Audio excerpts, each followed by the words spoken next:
You're listening to an Airwave Media Podcast.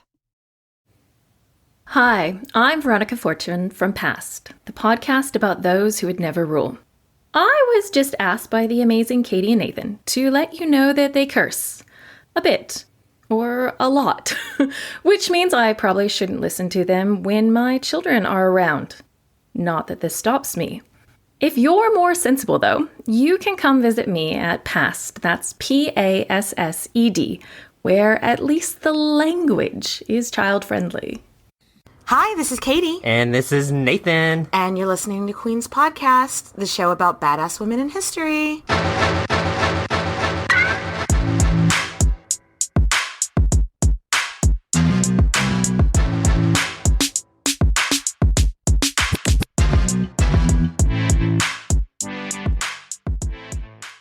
It is time for another episode of Queen's Podcast. Queen's Podcast, the last of the year, Nathan. Oh my gosh. It's about to be New Year's. It's about to be Christmas. But yes, it's Christmas in just a couple of days. It's Hanukkah right now. Happy Hanukkah. Happy Hanukkah.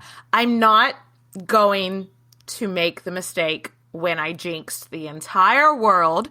In 2019, in December, we were doing our Isabeau of Bavaria series. We were wrapping it up, and I was like, "Okay, everybody, 2020 is gonna be our year. Let's crush it." And narrator voice, we did not crush it.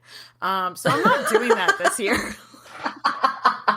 You kind of just did. So I'm knocking. No, that was a cautionary tale.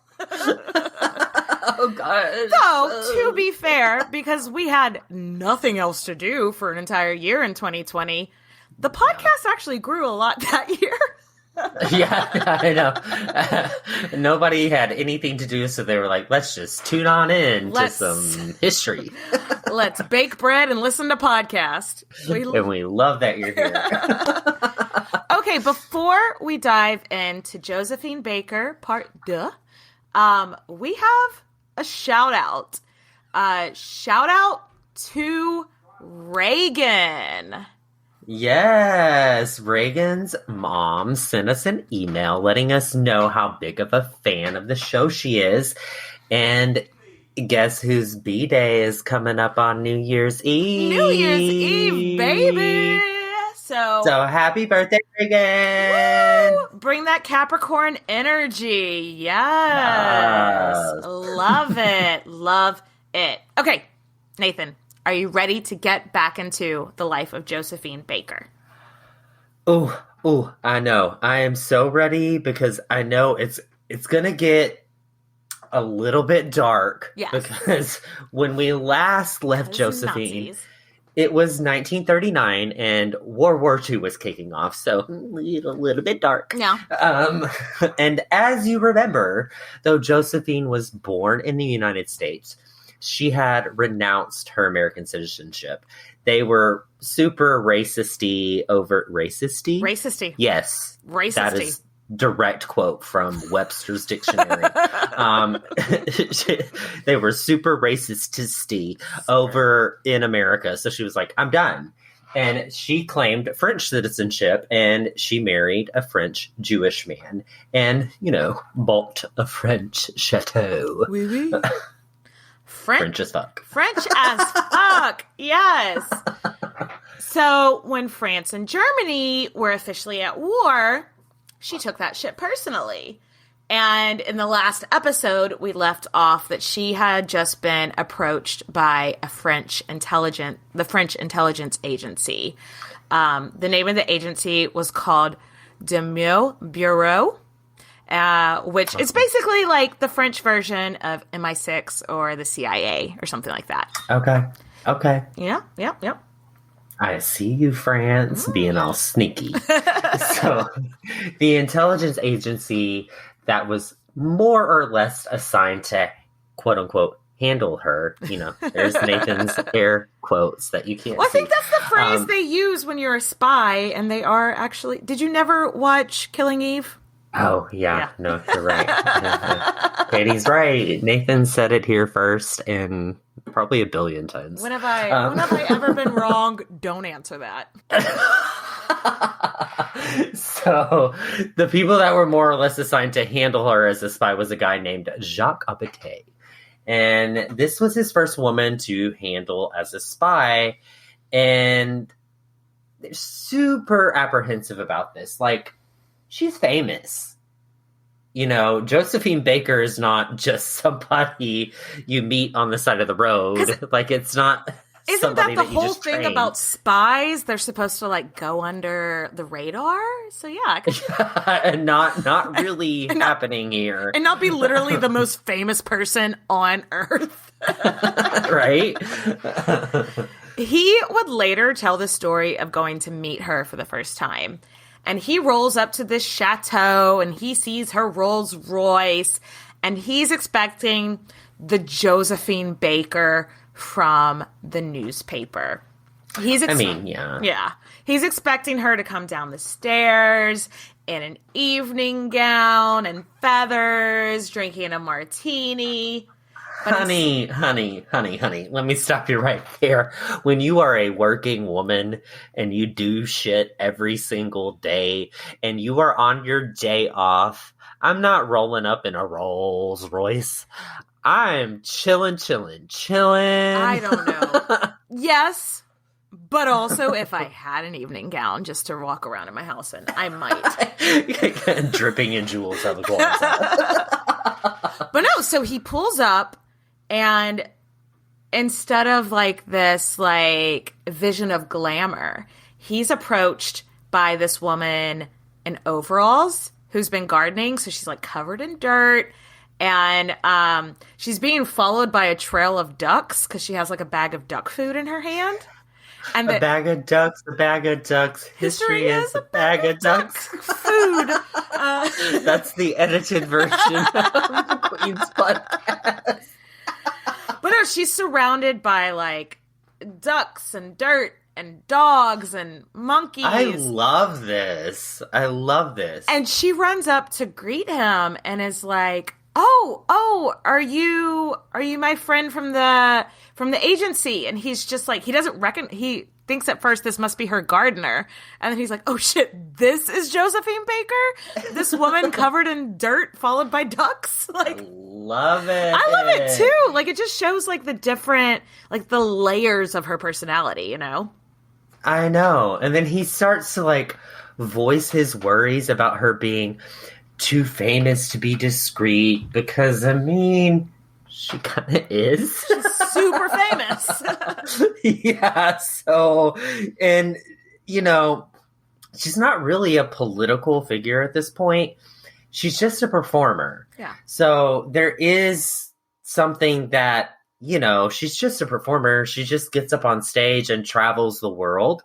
That's the perfect disguise, is to be able to go to different stages and perform, and people, you know, you meet random people. So it, you know, people get drunk, they dance with you, you talk to them, you figure things out. Darling, I don't plan on being discreet. I'm going to keep doing my thing. I'm going to travel the world. I'm going to get invited to parties. And then I'm going to bring That's that appealing back to you. Yes. And she's like, come on. But I see where he's coming from, because every spy he's worked with, every spy he's handled, discretion is their whole thing. And she's like, no, it's almost like he's out in the open. The more eyes that were on her, the better she was hidden in what she was exactly actually doing. Everybody done seen them titties. Everyone's seen them titties, and they're just like, oh, she's just tittying across the world still. She's still just doing her thing. So let her titties titty. Let her titties gonna titty. But no one's ever going to suspect. No one's ever going to be like, why is she traveling so much? Because this was a time when they were like keeping eyes on people. Like, why are they traveling so much? No one's going to ask that for someone whose job is to travel and perform and rub elbows with the rich and famous, you know? Yeah, so that's what she did. She's traveling from country to country to country across Europe, doing performances for, you know, politicians, having parties. And she would, you know, jot some things down in ye old invisible ink, and she would have things on her sheet music and take little conversations and hints that she heard. And more than once, she had written down secrets or film roles in her underwear or pinned them in her bra, which, yes, queen, use those undergarments. I love it, because she's like, people were actually getting strip searched, but she's like, who is going to take the chance of strip searching me? Because if it comes up with nothing, they're going to look like absolute idiots, and it's going to be in every single newspaper. Because it's Josephine Baker. Yeah. Again, she uses her fame to be able to be like, wait a second. She is hiding in plain sight. She is spying in plain sight. I love it so much. And Abti, this guy that was so apprehensive to take her on, was just blown away. Like, so fucking impressed, which, of course he was. Like, she's good at everything she does. Also, she's also very good at having sex. But yeah, it really, like, this whole relationship that they have doesn't have any relevance to the story, as you may find out in the Patreon episode that's coming out, where the love affairs are like, oh yeah, she just liked to bone. But yeah, but no, I think it's interesting that they hooked up, because he started before meeting her, started out so unimpressed with her. And then by the end, and then after they'd known each other a few months, she's like, are you impressed? Yes. And she's like, are you sleeping with me? Yes. Like, Yes. Good for her. Good for her. One of my favorite things, just side note about her, is that she walked into a club one time and everybody's partying and there's all these rich people there, and she knows she can get all the jewels and money. And a guy walks up to her and is like, what do you want? She points to the hot guy over there. She's like, him. I read about that too. It's like, yes, queen. And it's just like, that must have been so liberating. I remember reading one thing that she said after coming to France. So this is backtracking 10 or years or so. But after she first came to France, obviously she was blown away by the liberties that people of color had that they didn't have in America. But also she was blown away. She was like, couples were making out in the street. Like, even like men and women couldn't kiss in public in St. Louis. Mm-hmm. And then she was like, and then I go to a theater and there's women getting naked, and then they're selling pictures of the naked women.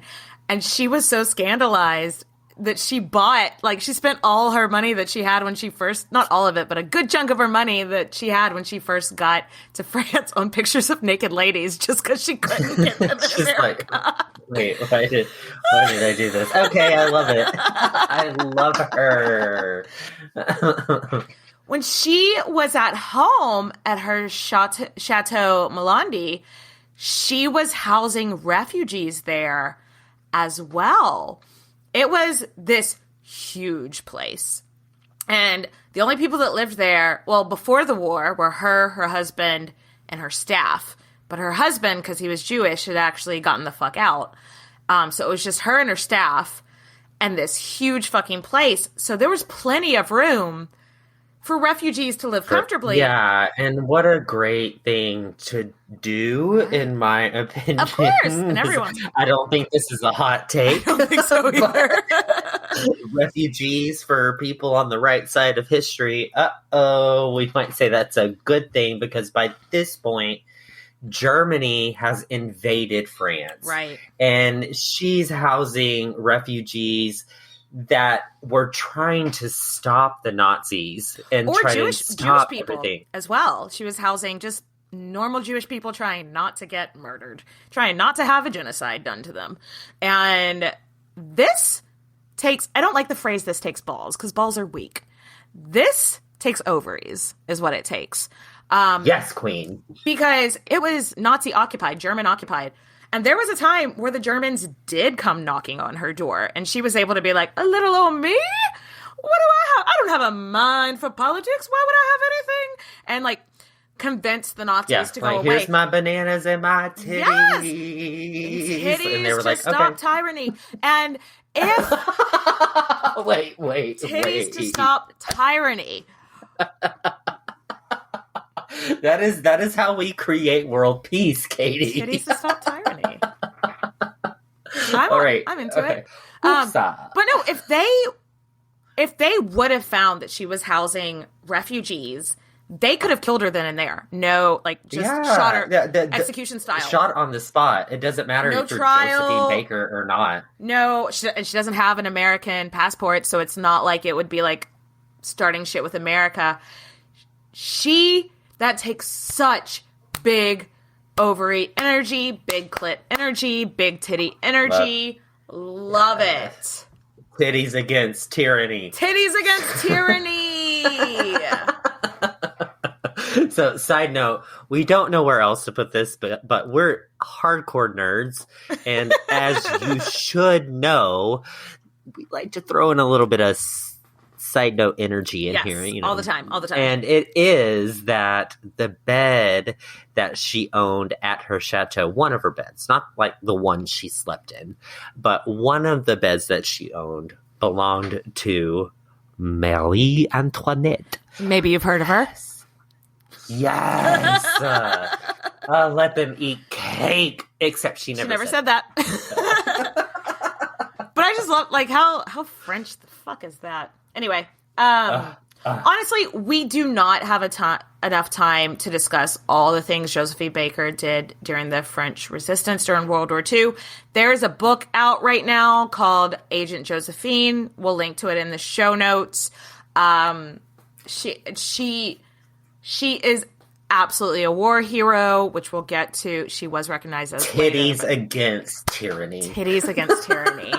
She flew planes. She smuggled secrets. She hid refugees. She did fundraisers. She secured fake passports for Jewish people to get out of the country. She risked her life so many times.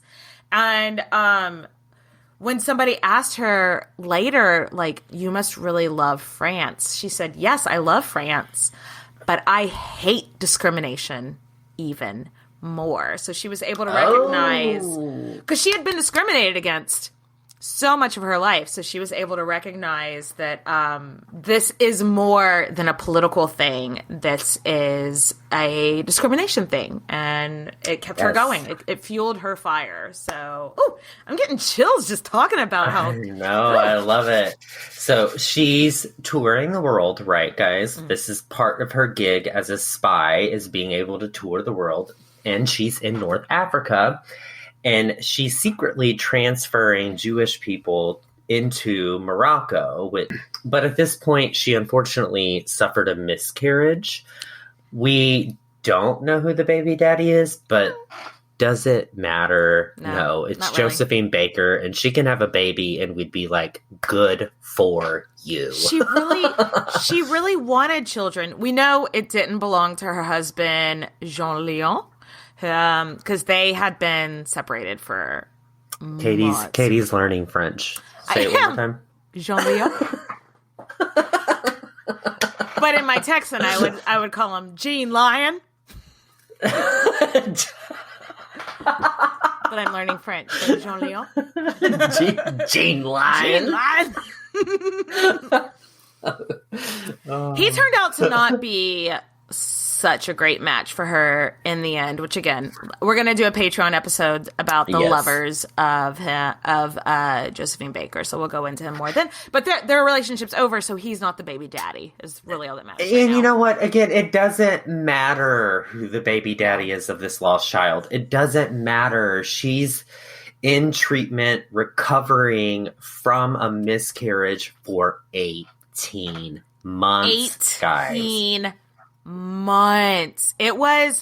She got so she had to have an emergency hysterectomy, and I just don't know enough about what went wrong for it to be 1940s, but 18 medicine. Yes, and but it sounds like she's very lucky to have survived at all. thoughts. So, Any medical it was procedure before the 1990s, and I'm like, hard no. Like, but it was so serious that a Chicago newspaper literally ran an obituary on her.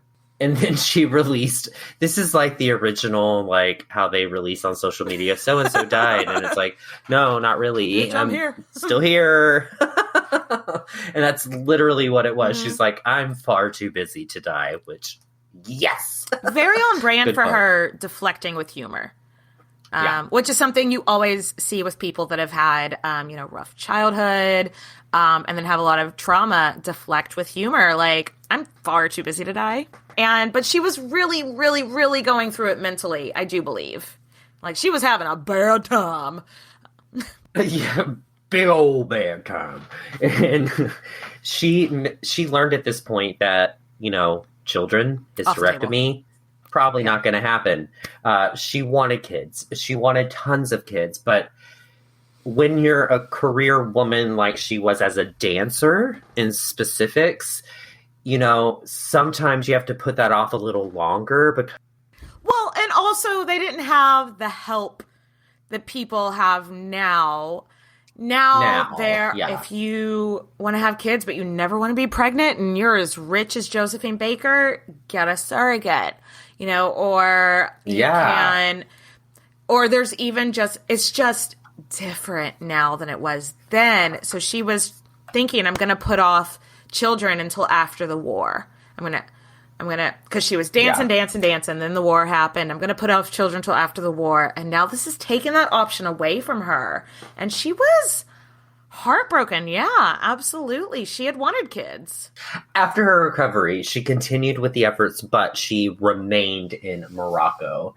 And she was finally able to return to Paris for the first time in 1944. So this was 1940. So it's been 4 years. She's been back to France, but she hadn't been into Paris. Yeah, But her not chateau Paris. was her chateau was 5 hours out of Paris. Yeah. Yeah, and she was now 38, and just to give some little perspective to it, she first arrived in Paris when she was 19. Baby. Yeah. So, yeah, she'd been gone for 4 years, and now she's back to the city that she really felt made her, and she is like, okay, I've done my part in the war effort, and now I'm here to help you rebuild as well. And just like she'd been the talk of Paris for dancing around with her titties against tyranny and her banana skirt, she's now the talk of Paris for being a patriotic hero. And once again, people cannot get enough of her. She rides in on parades after the liberation. She's wearing military uniforms. She's getting military honors. Look at her. That's just so amazing to me. Speechless. Absolutely speechless, because there's just not. I'm sure there are other women that had similar storylines to her that we're just not hearing about. So I just love that she was this woman that found a home and then found a way to protect it and really made a huge difference. And then that she also got the appreciation that she deserved. Love. Chef's kiss. Yes. So immediately after the end of the war and her return home, she kind of wanted to lay low for a minute. Yeah, me either.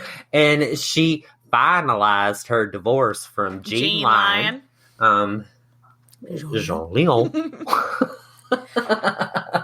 And he had actually been spending her money, sleeping around. So it's boy, bye. That's direct quote. And direct quote. She made some renovations because once you kick a boy out, you got to redo the whole place and, scrub the grum off of the tile. And so she worked towards reopening her own club, getting things back to normal. So once all was said and done, she was like, I do want to go back to work. So she reaches out to some clubs in Paris. I want to open a new show. And she is paired up with this composer that she had actually met when she was doing a tour during her spy days. And his name is Joe Bouillon, which she's Josephine. He's Joe. They're JoJo. And I really do think he was the love of her life, even though it's not a conventional marriage. But I do think he was the love of her life. No. And they were married in 1947. And then the next year, Josephine opened a new show in Paris that was partially written by Joe and just so happened to be a JoJo hit. And she sang about loving France and heartache, and she and her husband got to celebrate that success together, which I think brought them closer together. You could see a difference, though. Before the war, her music was silly and frivolous, and she danced around in banana skirts. And now after the war, her music was about more serious, like... Heavy shit has happened since. And now she doesn't do any more titty work anymore. She's covered up. It's a little bit of a more modest Josephine type show. Little tidbit, though, about husband number 4, Joe Bouillon. He has been living his life up until this point as an openly gay man. Yes. I have several questions that no one could ever answer for me. But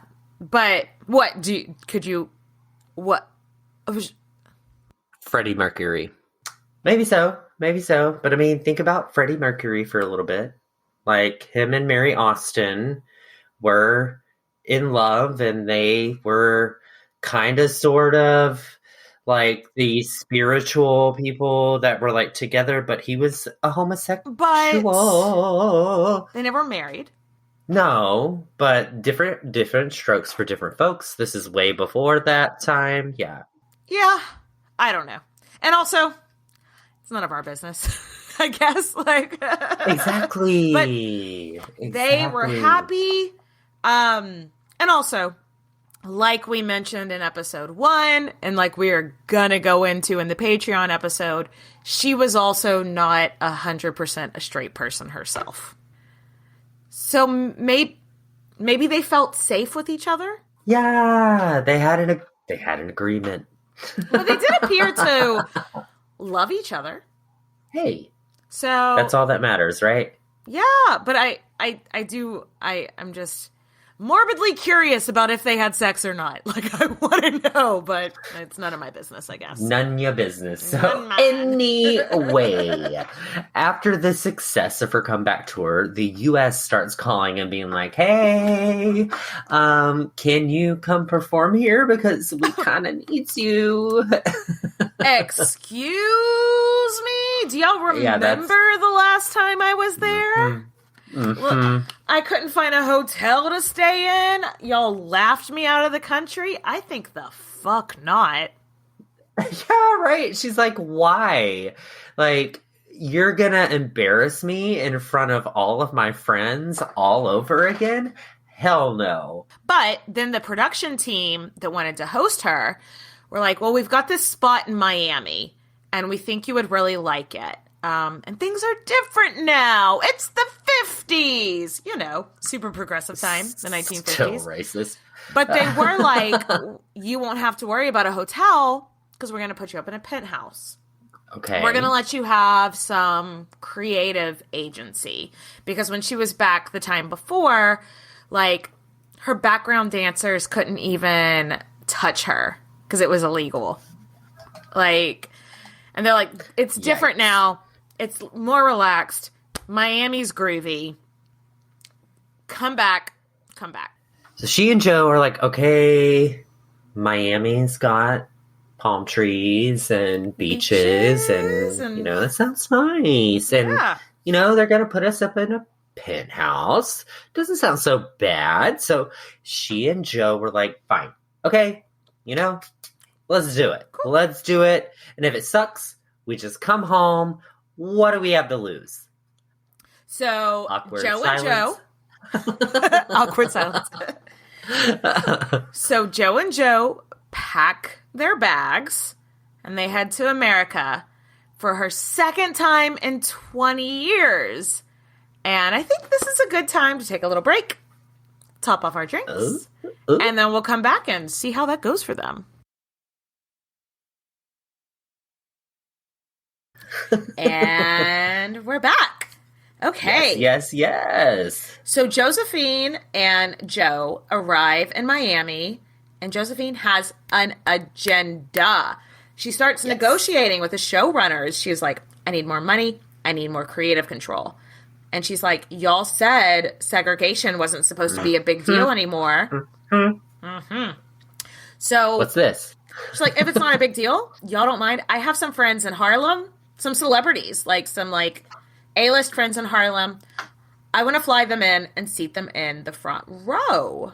And they were like, that might be a little bit of a problem. And they were like, we're not segregated anymore, but black people have to sit in the balcony. Okay, wait. Hold up. Wait. And she was like, you know what that's called? Segregation. That's called segregation. Yes. Like, wait, okay, obviously she's not cool with this at this point, and she hightails it home. She threatens. She threatens to hightail it home. Oh, good for her. Good for her. Just like Pete. And the showrunners have already advertised this whole thing. They've got a lot of money riding on this, so they're like, okay. Josephine, it's okay. Just chill. Take a couple deep breaths. So in your clause in your contract, it said that it is understood and agreed between both parties that patrons are to be admitted regardless of race, color, and creed. This is huge. Huge. Like, huge. Front row seats. Take them. This was for them. Like, they were doing the bare minimum to our eyes. But at the time then, they were like really putting their necks on the line, putting that in her contract.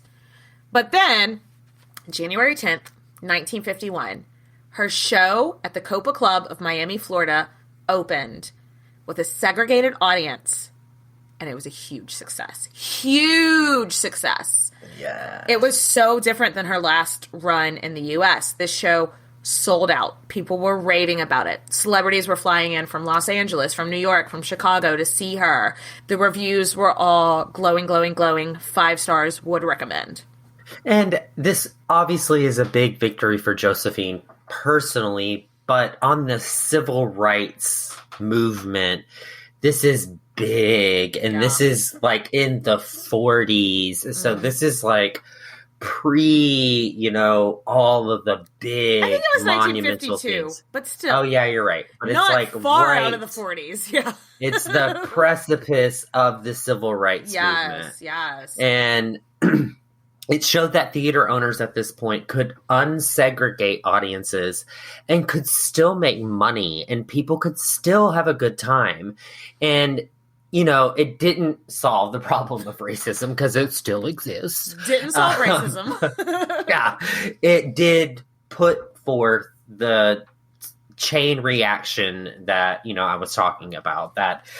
Yeah, it put together the chain reaction for like all these other theaters to be like, we can unsegregate our audiences and still they don't care. And still make they money. Don't care. Yeah. Mm-hmm. And then it wasn't even just the audiences though. It was such a chain reaction to also like, let's unsegregate the audience, but then let's unsegregate the crew. Let's unsegregate the dancers. You mean theater made some groundbreaking movements in desegregation? Yay! How amazing is that?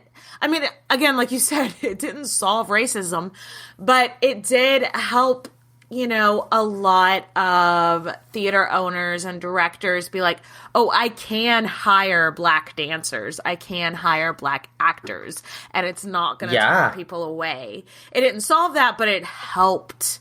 It was baby steps. And Josephine started it. All these companies all throughout the US were on the phone. And so she ends up going on the road, doing this tour, basically showing these companies, look, you can be desegregated and still show a good time. Let's do it. Because every single show killed it. Sold out, rave reviews. Everything went well. Every single show. And in every single contract. And she was so powerful at this time that she was one of the only women that like had control of her own contract that way. And to be like, no, these are going to be every single audience unsegregated, every single set crew unsegregated. Fucking huge. I love her for this. I know, but however, her trip was not without drama because it's the 50s and the 50s are problematic and the majority of the US is still segregated. So not a chill place to be as a non-white person in America. Nope. Okay, so let's paint a scene. Let's paint a picture. It's October 16th, 1951. And she is in New York during her wildly successful tour. And so she and her husband, Jojo, and all their friends are at this place called the Stork Club in Manhattan. And the Stork Club at the time was just this. It makes me think of like Studio 54 in the 70s. Like it was the It place. The It place for all the celebrities, like Frank Sinatra and like the whole Rat Pack went there. Just huge celebrity spot.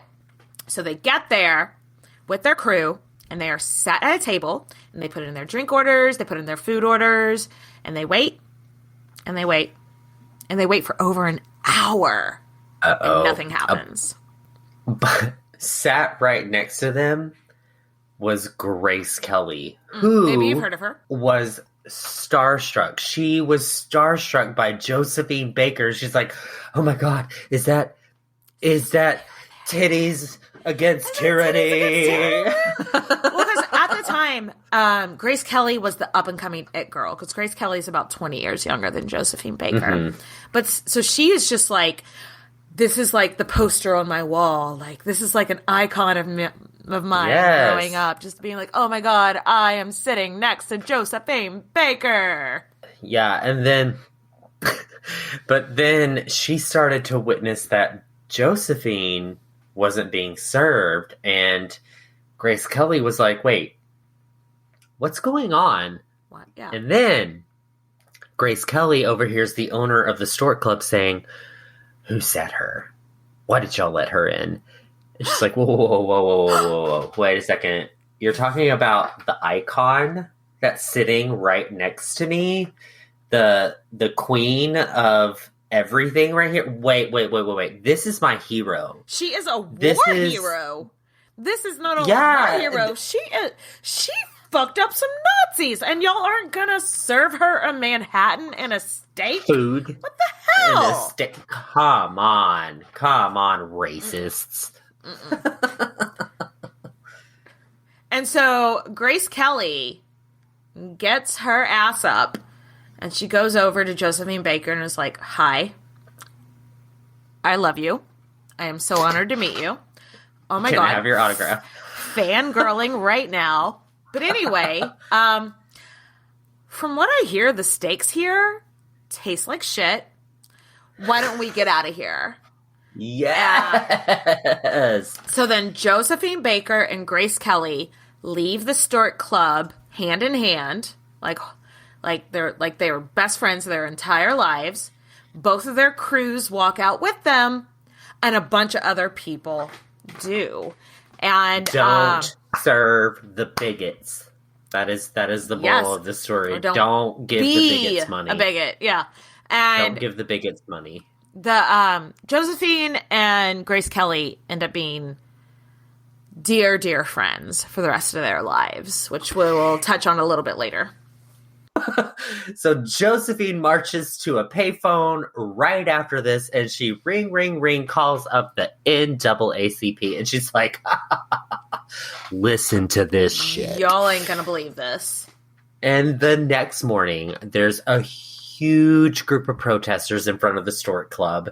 And this is not just bad, but bad press for the Stork Club. Yeah. Because Josephine Baker is a legend. She's a war hero, and she's the it girl of the entire moment. Even Grace Kelly is like, hey, I love you. Grace Kelly's Grace Kelly's her hype man in the back being like, they racist here. And like, I can just imagine Grace Kelly yelling from the back row. Would you be interested in one day covering Grace Kelly? Duh. Okay. Have you met me? I didn't know really anything about her before starting this Josephine Baker episode, so yeah, but there was one negative thing that came from this event. We don't want to really dive into this feud, but at the time there was this journalist named Walter Winchell, and Walt had always written positively about Josephine, and he was at the same club, the Stork Club, the night of her walkout, but he didn't walk out. When Josephine Baker would talk about this night, she'd always make sure to mention that Walter Winchell said nothing. But he has this huge platform, and he could do so much to help this cause, but honestly, he just stayed silent the entire time. And Walter Winchell took that personally, because he was like, lady, I don't know you. Like, I don't actually know you. I was just trying to have dinner. Why are you bringing me into this? So I think this actually brings up an interesting conversation that we don't have to spend a whole lot of time on. But it comes down to, if you have a platform with a wide audience, do you have an obligation to step up when you see injustice? Or do you have an obligation to have a night off and just not do anything? You're right. It's a gray area. I don't know enough about Walter Winchell himself to say if But as a journalist, if you're writing positively about her, if the situation happened, then your view before the situation of her was positive. So what made it negative was... What made it negative is she called him out, because he didn't say anything about the Stork Club incident until she brought it up, and he knew he knew it was wrong. I'm gonna be team call it out. Yes, we always call it out. We think you should call it out. Anyway, yes. Anyway, it is a gray area, and I don't necessarily know if Josephine was in the right for bringing somebody into it, but I also don't think she was in the wrong. Again, it's just a weird area, you know? Yeah. Anyway. Agreed. Either way, Walter did not like being dragged into it. He was just like, I was just trying to have dinner. Why am I a part of your narrative now that I was not trying to be a part of? And so he, in his column, starts hinting that Josephine was a communist. Oh, God, McCarthy. Yeah. And this is... the Red Scare. This is deep during the McCarthy Red Scare. Yeah, so this is like the Salem witch trials. Arthur Miller wrote about exactly the Crucible, yeah. Or I guess not exactly. It is metaphorically the Crucible. The Crucible, but at the same point, we all understand that accusing someone of being a witch, if you've listened to Queen's podcast, is fucking serious. Or a communist, yeah. Yeah, and Very long story short, Josephine's U.S. visa is revoked, and she has to leave. And she's like, you know what? Fine. I'm just as successful without you. America. Hate this. Yeah. Buy racist place, like 1950s poodle skirt, segregated bus stations. I would rather go let my titties against tyranny hang out in France. I left this place for a reason. Bye. No. So she leaves the U.S., again. Again. And she gets back to France again. And so they, meaning her and her husband, Joe, they decide that they want to start a family. Mm-hmm. You know, got this huge chateau, and, you know, let's plug it up with some kids. Is that what straight people say? Plug it up with some kids? Yeah, that's what you say, right? Yes, okay. Nathan. Yes. Okay. Straight lingo 101. Got it. And so Josephine had this beautiful idea, which in theory, okay. And it is, I'm going to adopt a child of every race, every ethnicity. Beautiful. She's like Angelina Jolie and Brad Pitt. Or Mia Farrow. Like both, all of them before. Oh, yeah. But she specifically has this thing in her mind called the Rainbow Tribe. So it's these children of different backgrounds, different religions, ethnicities, whatever. And the point of it is I'm going to adopt all these children, different races, to prove we're coming out of segregation in America. We're coming out of World War II genocide. I want to prove that if children are raised together to love each other, there's no racism. Racism is taught, not inherent, which on paper is beautiful. In practice, it was a bit of a shit show and not super chill. Because, you know, without a doubt, all these kids had a way better life than they would have not had if Josey would have been around. So, like, Josey being here made them so much better. They weren't growing up in slums, yeah. Yeah, but she did kind of do an Angelina Jolie and made a spectacle out of them. Yeah. Where it was like, look at my rainbow family. Oh my God, aren't they rainbow? Aren't they rainbow family? Oh my God. So it got a little overkill-y. She would like dress them up like the children from Asia. She would put them in like stereotypical Asian clothing. Yeah, like the children that were supposed to be Jewish, she would put them in very like Jewish, like it was just a little bit like, I don't know. It was it kind of seemed like they were... Can they just wear regular kids' clothes? And... Yeah, like Can they go play in the dirt with ducks? Because history is a bag of ducks. History is a bag of ducks. And I don't think she didn't love these children. I do think she loved these children. Yeah, but if you just doing stuff like that, it just seemed like she was making them a bit of a photo op. Because some of the kids that she adopted, she would like make up backstories for them. Later on, they would come up and be like, I don't know that was super accurate. But anyway, her and Joe were like, we're going to take in 8 children and we're going to adopt them, give these 8 children a beautiful home. We have the means to do that for 8 children. So in 1954, they get 2 boys from Japan. And then the next year, 2 boys, one from Finland, one from Colombia. So that's 4. That's 4. And then in 1956, they adopted a boy from Algeria and a girl from the French slums. So that's... Wait. 6. I can't count. Math. Math.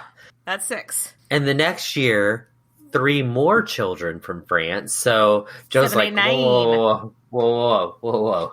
We said 8. Now we got 9. That's 9. So we're done. So we have our rainbow. Joe Beyond. Oh, that guy Walter Winchell called Joe Beyond Joe Soup. Because it's like, nice. Is that how you say it? The Beyond? The Bouillon. I'm sorry, I've been saying it wrong. So Joe Bouillon, so you call him Joe Soup. So he's like, we got the Soup Tribe, the soup of many colors. We are good. And we are running out of money. So we're going to stop and now. we broke. They weren't quite broke yet, but they were like tiptoeing on broke. So Joe Soup was like, we're good, right? And Josephine wasn't around all that much. So most of the kids were raised by nannies and hubby Joe. And he's balancing one checkbook, watching over all these kids. So he's like, you know, girl, take it from me. We don't need any more children. And Josephine, thankfully, is like, you know what? You're right. You're right. Right. So then, a couple of days later, she shows up with a baby girl. It's like, I adopted a new baby while I was on tour. And the two of them have this huge fucking fight. Nathan, what, do you feel like Joe Soup was a little bit justified in being angry there? Yeah, but also Josephine has this trauma from having the hysterectomy, so I think They got 9 kids. Okay, wait. She didn't have the choice over the first situation where she couldn't have children. Now she does, so she's obviously going to be like, babies on babies on babies on babies. That's a song. But they already had 9 kids. I know. You're right. Katie, once again, put this down. Katie is right.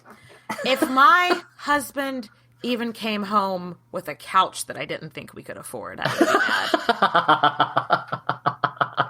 mad. If he came home with a whole other child, that's just not something. Katie's done. I understand she's got this heart that just won't quit giving. And she had this other opportunity taken away from her with the hysterectomy. But also, there is a level of respect that you have to have for your partner. Yeah, that's true. And doing something like that, obviously, shows your has partner, no respect. No. I've been living single for a long time, so respect for partners,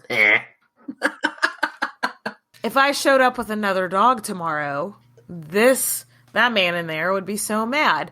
And I couldn't blame him because that's another event. I'd say more dogs. If I was single, I would have like 7 dogs. Anyway, I would have the rainbow tribe of dogs. Anyway. But no, it did cause a huge, huge rift between the two.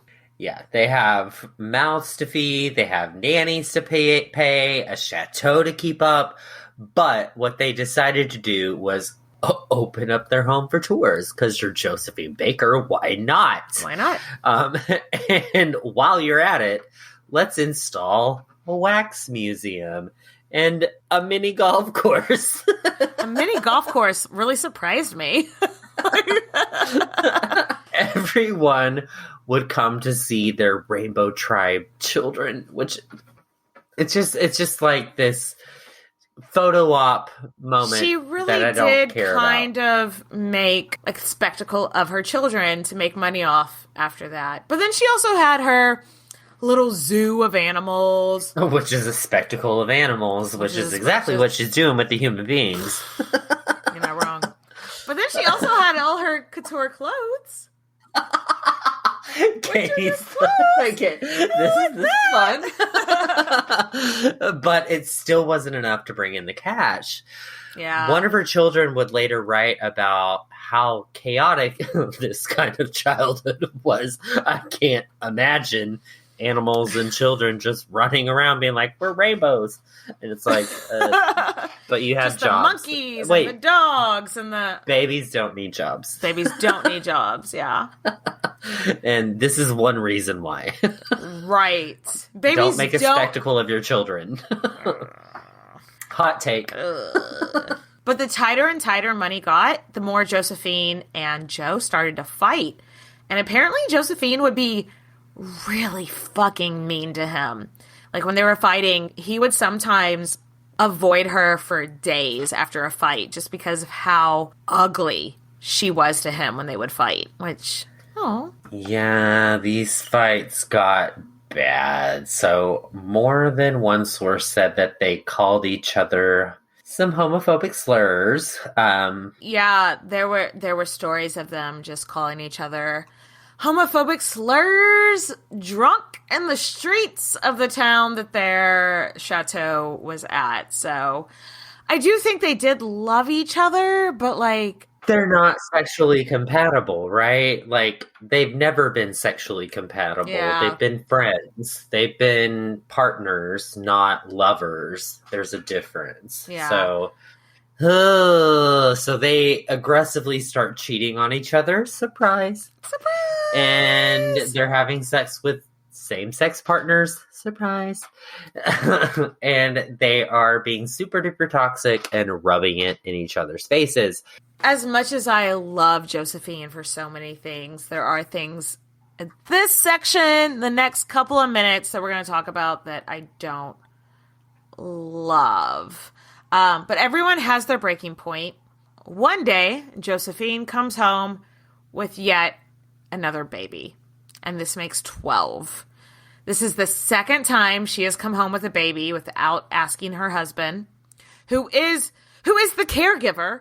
He is I the buy one a balancing dozen donuts. I buy a dozen donuts, not a dozen babies. I mean, I hate to be mean, Right. but meh. Joe just goes, I'm done. I'm fucking done. I can't do this anymore. And honestly, again, I don't know that I can necessarily blame him. But I couldn't either. Like, at this point, he's just done. Discussion. Yeah, so he moves to Buenos Aires and opens up a French restaurant and club as a homosexual man does. And he'd send money home. He's a composer, so he opens a club. Yeah. But of course I would open up a restaurant and a club and a bar. I mean, that would I like this guy. But he sends money home when he can, but it's not enough to really help him. Josephine, but they never actually divorced for the rest of their lives. So this was her last legal husband. Yeah. So it's pretty much over in 1961. So not formally divorce. Yeah. And that's air quoted again. But it's over. So like them together, but you know what? I need to take a quick break. I need to get a drink. And devastating. Devastating. Let's circle back, find our synergy, and piggyback off of the conversation ahead of time. And be right back.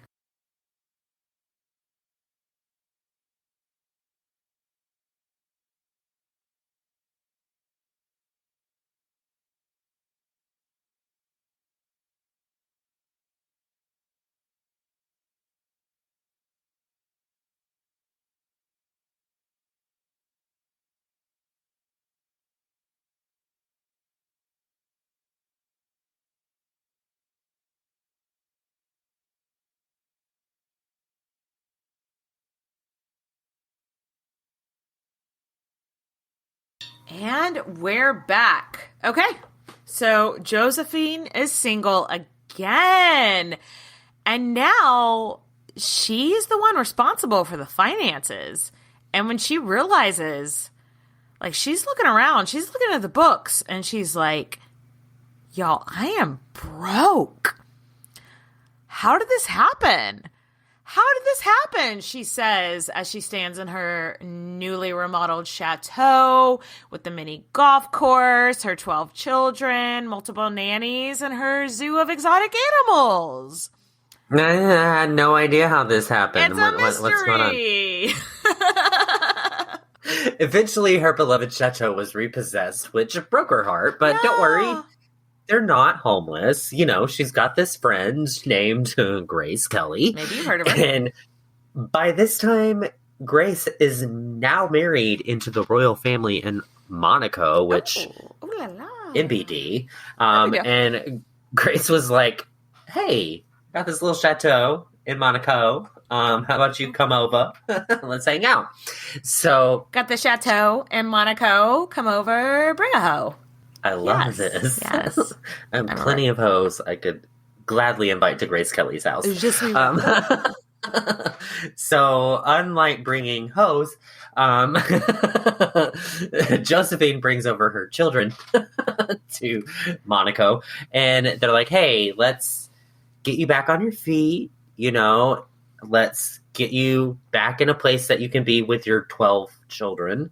It's nice to have friends in high places that have houses for 13 people.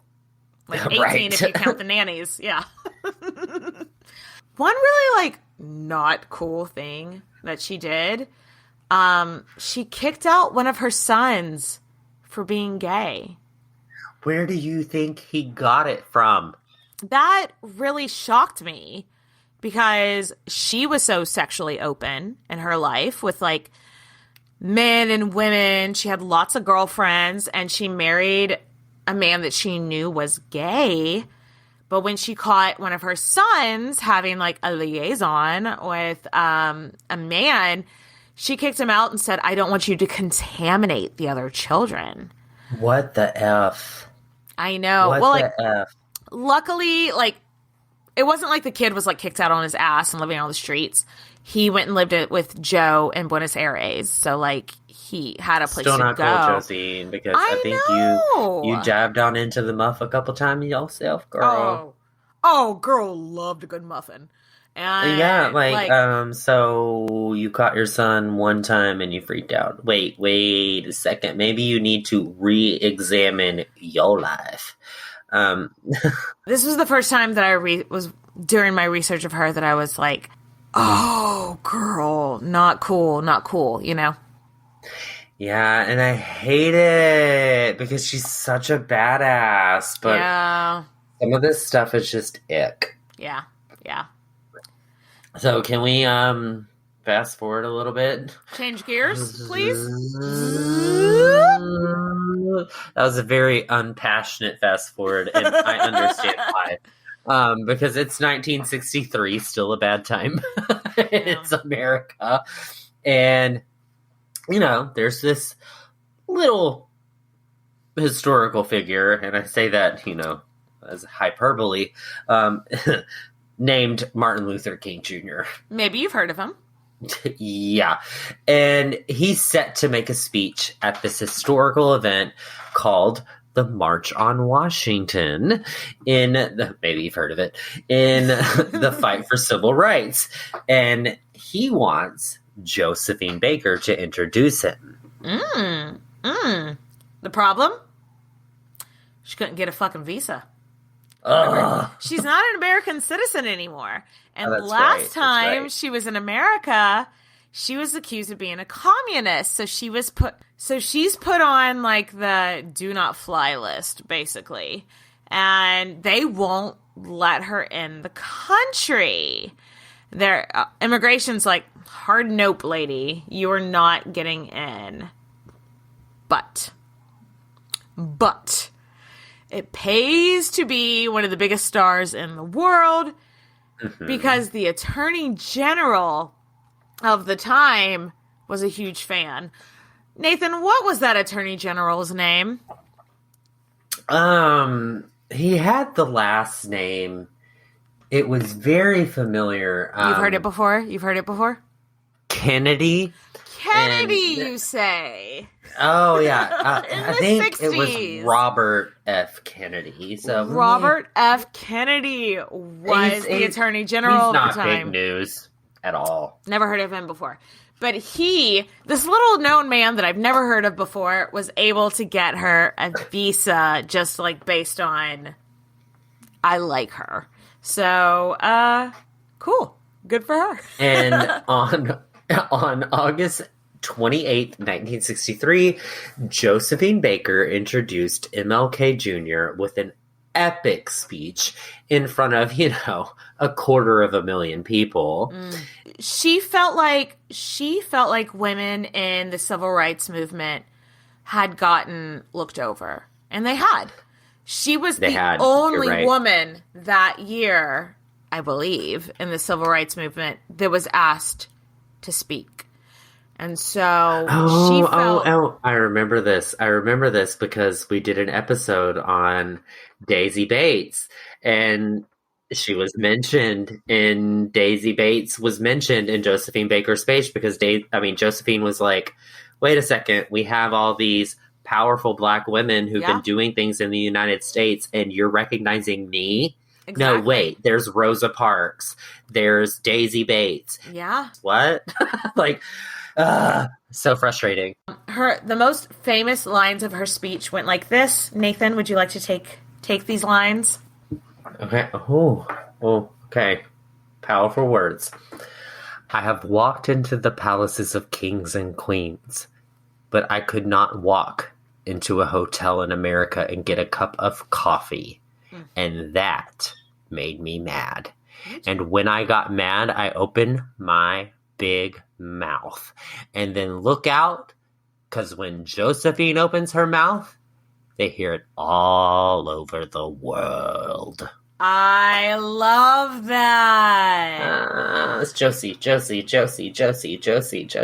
Funny side note. I struggled to find a solid resource for this, but I just read it from here and there. Some people say that whenever MLK finished his speech, his I Had a Dream speech, Josephine leaned over to her friend and went, I could have done it better.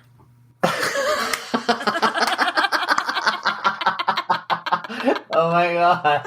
I love her!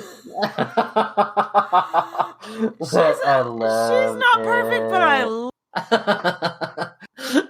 So, 5 years later, MLK was assassinated, and his widow, Coretta Scott King, approached Josey about taking his place as the leader in the civil rights movement. And she's like, ew, hard pass. No, thank you. You know what? Your husband just got killed. I have a dozen of children, and I can't leave them without a pastry master. A mother. When we learn about the civil rights movement here in school in America, I also realize that we probably aren't learning very in depth, but I didn't realize Josephine Baker was such a huge part of it. Did you? No, and she continued to be a pretty huge part in all of this. It's the fact that MLK's wife was like, hey, do you want to come be his replacement? And she had to say, no, thank you. I didn't realize that. That's what a monumental person she was, I know. In the next few years, she spent on the road traveling as one does as a beautiful performer. As a beautiful performer who was deeply, deeply in debt. Yeah, with a dozen of donuts babies. She performed in Cuba at the invitation of Fidel Castro, which there was a love rumor there, which we're not going to get into. With her and Fidel Castro, yeah? Allegedly. We're not going to go there. This is problematic. She also toured in Yugoslavia, which sounds way better than touring Fidel Castro. Fun fact, she toured Yugoslavia, and she was the first African-American woman to ever perform in Yugoslavia. She donated a bunch of money to a home for children in poverty then, which probably did not help with her debt. Okay, touche. Big heart. Empty pockets. Big heart, empty pockets. Yes. At least she didn't adopt a baby. Thank God. Thank God she didn't adopt a baby. Anyway, she got to return to the U.S. just again. One more time. One more again. In 1973. And she performed at Carnegie Hall. So big deal. It sold out. And she got the standing ovation that she deserved that must have been so gratifying to her after all these years. For sure. Yeah. For sure. She had one more love in her life, but their relationship was kind of toxic, to be honest. His name was Robert Brady, and he was also an openly gay man. I see a trend here. The two of them exchanged vows in 1973, but they didn't have a marriage license, and she was still legally married to Joe, so... Ooh, this sounds like a lot of queens we've covered. So, the two of them ended up breaking up, but remained really good friends for the rest of their life. He's an art collector. Again, I just want to date all of the men that Josey dated. I just want to be like, I like you too. But after his death, his home in Mexico ended up turning into a museum. And there's actually some really good paintings of Josephine in there. and some good photos, as well as lots of good photos and art of all kinds of people. I would love to go there. Sadly, all this touring took a toll on Josephine's health. And over the next couple of years, she suffered a heart attack. She maybe had like a low-grade stroke. And her doctors were like, you need to lay low. You need to lay low. And so she did until 1975. And 1975 marked her 50 years of her first performance in Paris. Okay, I can't blame her, because at this point, I'd be like, bitch, let's throw a party. I was in Paris 50 years ago. Lego. Like, where's the champagne? Doing it. Because we're French. And where's the escargot? Barf, I don't want any. But where's the cheese? Let's go. She's like, it is time to party. And it's time to party about me. And she did. And she totally did. She threw this big, or she planned to throw this big show with all of her biggest hits over the last few years. Big costume changes. We're talking like reveal. Not a Janet Jackson boob reveal, but we're talking like clothing reveals. And she was going to be the center of attention of it all. And guess who just so happened to fund the performance? Who? Grace Kelly. And Jackie Onassis Kennedy. Hello, Kennedy from the Hail Mary. Hello back there. Hello. I got friends in high places. Okay. Y'all, speaking of friends in high places, on the opening night, guess who was in the front row? We got Liza Minnelli, Mick Jagger, Diana Ross. Oh, I'm going to do it. I'm going to say it. Okay. Marry, fuck, kill. Ooh, marry, fuck, kill. Liza Minnelli, Mick Jagger. And obviously, I'm fucking Mick Jagger. I'm sorry. That is the straightest answer I could have given, but it's the truth. I don't know what to do with the other two. I don't want to kill. Can I marry both of them? Can I be in a three-way marriage with Liza Minnelli and Diana Ross? Sister wives. Okay, I'm going to say it. Okay. I'm marrying Mick Jagger because I can get regular sex from him. I'm fucking Diana Ross because I bet that bitch could fuck good. And Liza Minnelli, I'm going to kill you. I love you.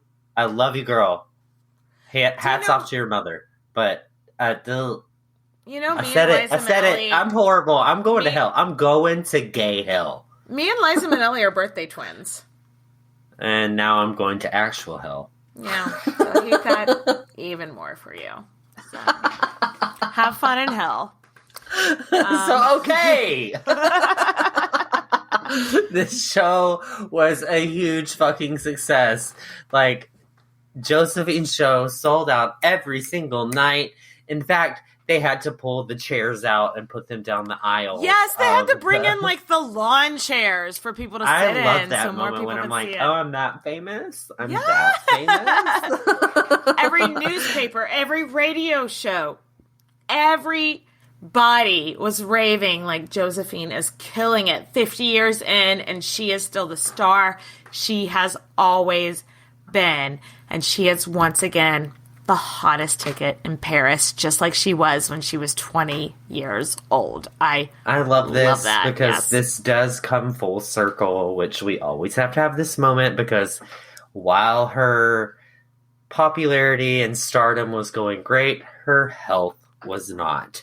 And 4 days after her opening night of her show, after only 3 performances, Josephine is found unconscious in her room. So she had slipped into a coma overnight and never woke up. Yeah. And she was surrounded by all of these newspapers and magazines that had given her glowing reviews, which is...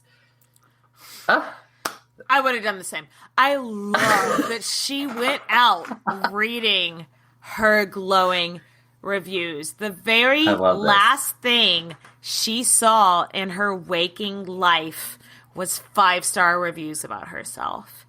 saying how Yes. wonderful she was. And as a child that grew up in a home that never accepted her, that's all she ever Full wanted. circle. And I love that. I don't love that her life ended early, but I love that it ended going out reading about how much everyone loved her. She finally fit in.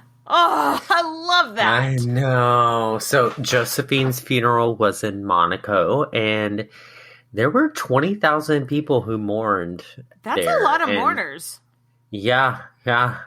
True statement. And she was buried there in Monaco initially until 2021, where she was moved to the Pantheon in Paris. And it's this Roman building Yeah, I had to in look it up. Paris Paris. I'm Parisian, not really. I mean, 30% French. It's, okay, 23andMe over here.